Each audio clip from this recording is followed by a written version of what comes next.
Alright, Ero. So tell me about Cash Plus. Me can never understand the history of Cash Plus. I mean, folks from them time they tell me and me just can't wrap my brain around it. Tell me about it. Well, Cash Plus was a institution, a financial institution that came to save poor people.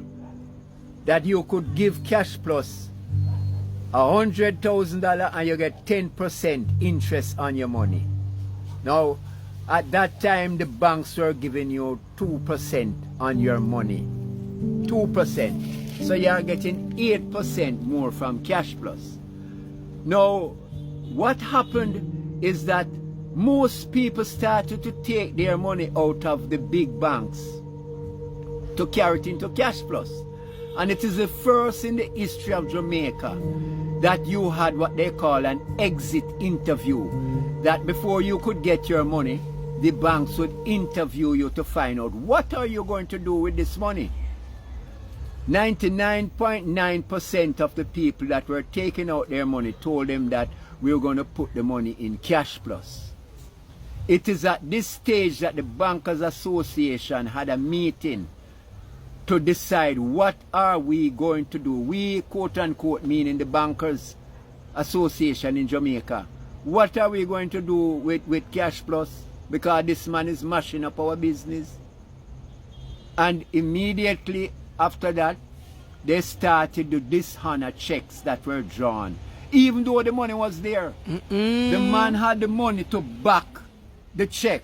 Because this is what, a check is a promissory note that I have this money and you can redeem this money by giving this check. The bank started to dishonor all Cash Plus checks.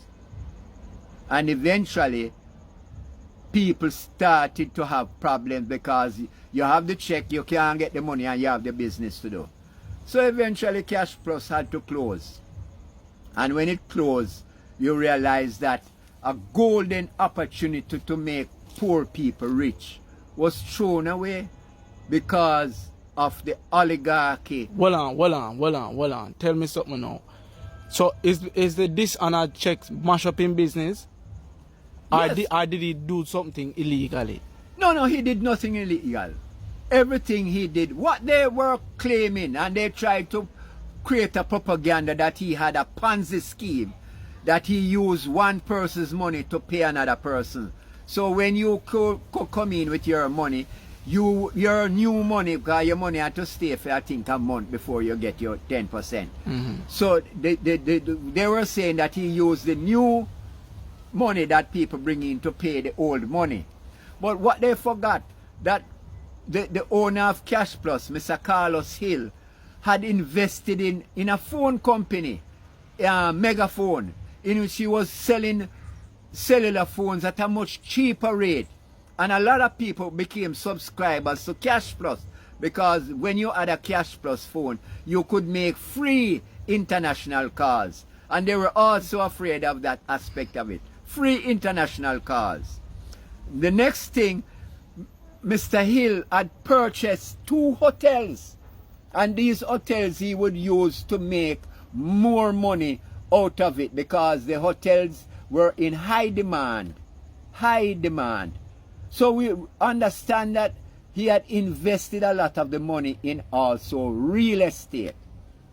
So he was a very astute businessman because up to today they cannot jail him because he did nothing wrong. So hold on there. So in his own way, Carlos was a revolutionary poor people businessman. Yes.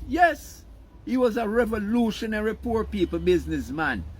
Astute businessman. Because I was a member of Cash Plus and I made money. I was